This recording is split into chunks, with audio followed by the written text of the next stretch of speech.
Bonsoir à tous et bienvenue dans Ça parle football. Générique.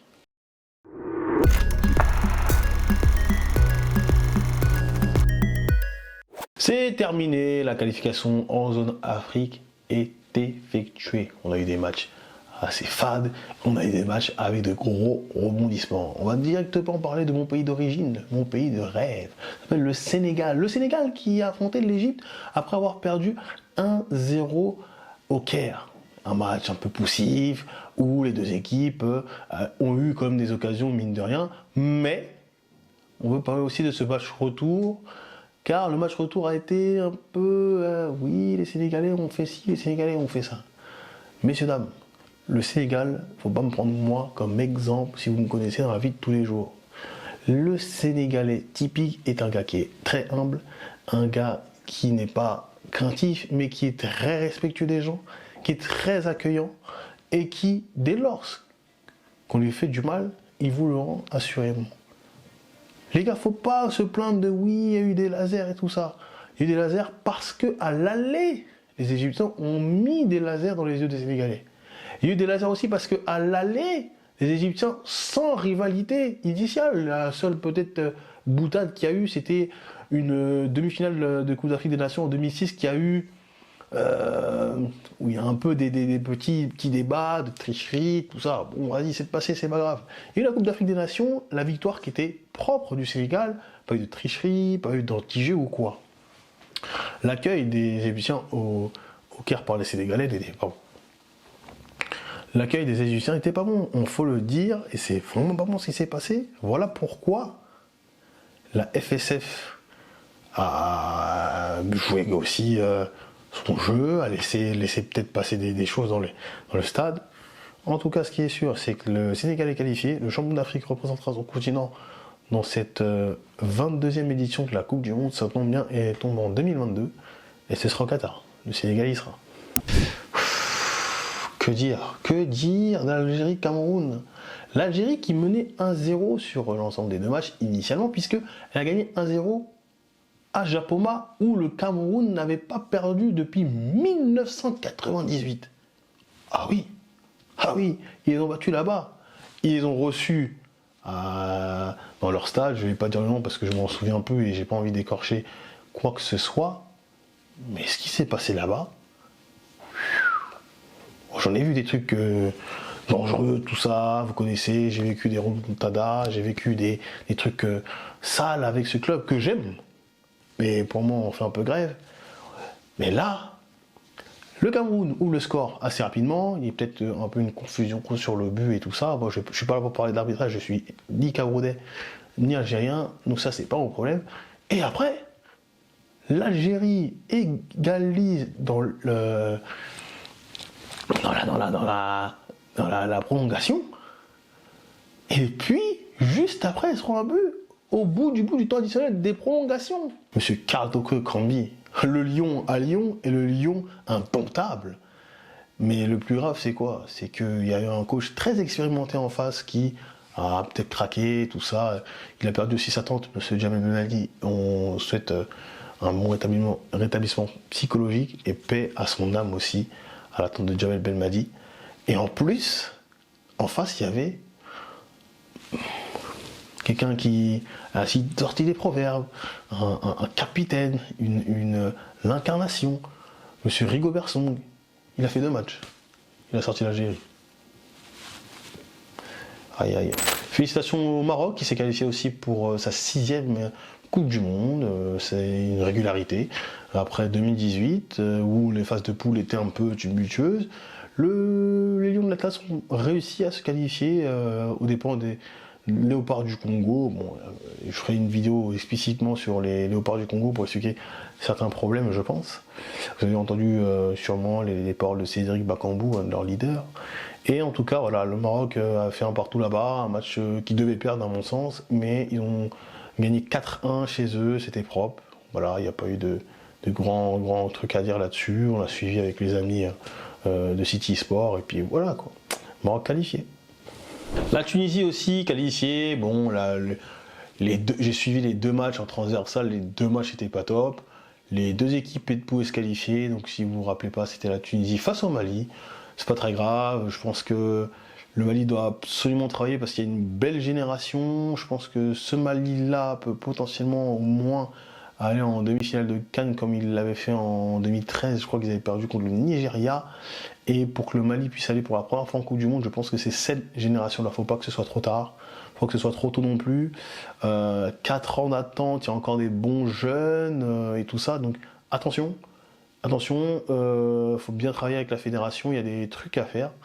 Cette génération, il y a des bons joueurs. Peut-être qu'ils n'arrivent pas à jouer ensemble. Que bon, on a vu du déchet devant et tout ça, c'est vrai. En tout cas, ce qui est sûr, c'est que c'est la Tunisie qui passe. Et je crois que Wabi Kazri va être assez content. On va parler vite fait du hold-up, quand même, du Ghana face au Nigeria. Franchement, je ne m'y attendais pas. Je pensais que le Nigeria allait s'imposer entre ce duel des anglophones de l'Afrique de l'Ouest. Là, franchement, le Ghana s'est imposé. C'est propre. Dès lorsqu'il y a eu 0-0 à l'aller. Et puis, l'ouverture du score des Ghanéens au retour a poussé les Nigérians à aller chercher une égalisation, puis après même un but, mais c'était hors jeu. Du coup, un partout sur les deux matchs. On rappelle que la règle du but à l'extérieur est encore vivante en Afrique, c'est-à-dire que si vous mettez un but à l'extérieur et qu'il y a égalité sur l'ensemble des deux matchs, ce but compte double. Donc c'était le cas, qualification du Ghana, le Ghana qui nous avait vraiment fait plaisir déjà en 2006 en allant en 8e de finale, et en 2010 avec un quart de finale vraiment, comment vous dire ça, historique. Bon, comme vous l'avez vu, sûrement avant que je fasse cette vidéo, le tirage au sort a eu lieu aujourd'hui. On a donc le Qatar qui est dans le groupe A, le groupe donc du Sénégal, le groupe de l'Équateur et le groupe des Pays-Bas. Bon, on va essayer de parler un petit peu de tout ça. Bon, je pense que le Sénégal peut sortir. Après, je vais en parler très brièvement, même pas une minute, parce que le Sénégal avait un groupe assez ouvert en 2018, composé du Japon, composé de la Colombie est composée de la Pologne. On pensait que la Pologne était l'adversaire le plus dangereux, mais il a battu la Pologne au premier match, il me semble, de 1. Et après, il y a eu des pépins, des défaite de Colombie, et tout ça, 2-2 face au Japon, assez bêtement. Donc attention avec tout ça, je pense qu'il faudra prendre match après match. On ne sait pas qui sera dans les 23 ou 26, je crois que la règle des 5 changements est encore est active, donc ce sera peut-être 26 joueurs.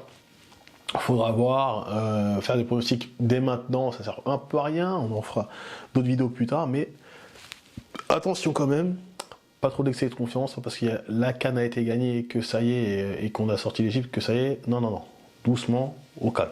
Il y aura donc la France avec le Danemark, avec la Tunisie et l'adversaire inconnu parce qu'il y a encore des barrages à faire. Bon, est-ce qu'on peut déjà déceler 2 favoris? Forcément, en France et le Danemark, la Tunisie est par outsider. La Tunisie n'a pas été convaincante lors de ses barrages, lors de sa Coupe d'Afrique des Nations. Elle a certes sorti de Nigeria, mais a eu pas mal de problèmes face au Burkina Faso et les joueurs aujourd'hui, est-ce qu'ils sont bien utilisés? On sait qu'à la fédération tunisienne, il y a pas mal de problèmes, des embrouilles, des gens qui ne s'entendent pas et qui ont des grandes fonctions. Donc si vous avez le président, le vice-président qui ne s'entendent pas du côté de la fédération tunisienne de football, ça peut créer des problèmes au sein du groupe. Espérons que non, espérons que cette équipe africaine puisse sortir, parce qu'au bout d'un moment, il faut qu'une équipe africaine aussi sorte des poules. Il faut que cette équipe de Tunisie puisse elle-même sortir, parce qu'elle n'est jamais sortie des poules. Et ça, c'est terrible. C'est terrible. Belgique, Canada, Maroc, Croatie. Ça, c'est le groupe F. Et là,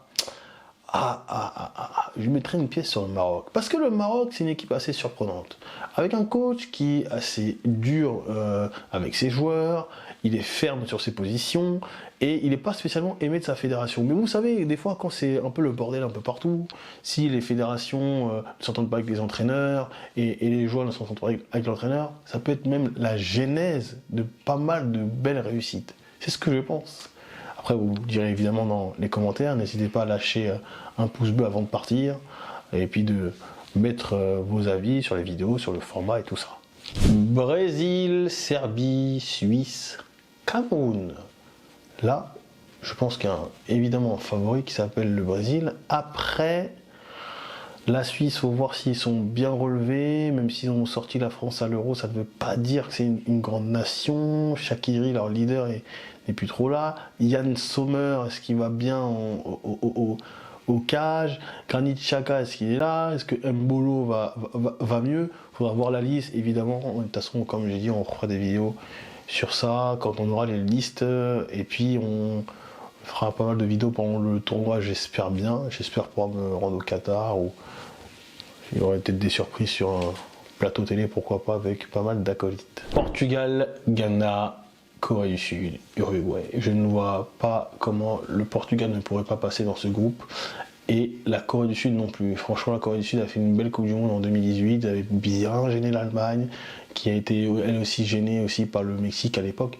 Bon, le Portugal, ça a une belle génération, mais comme vous m'avez dû m'entendre dans les différents lives que je fais sur une autre chaîne avec des amis, Portugal peut être handicapé même de la présence de Cristiano Ronaldo qui cristallise l'attention. Attention les gars, ça reste une arme redoutable cet homme. Il peut vous faire tout en un éclair, malgré son âge. Bon, doucement quand même, mais il va falloir qu'on fasse vraiment attention. La Coupe du Monde, c'est pour bientôt. Elle va être assez spécifique puisqu'elle est en novembre. En tout cas, j'espère que ce genre de format vous plaît. Force à vous tous. Bon mois du Ramadan pour ceux qui le font. Et puis, on se retrouve à la prochaine. Salut.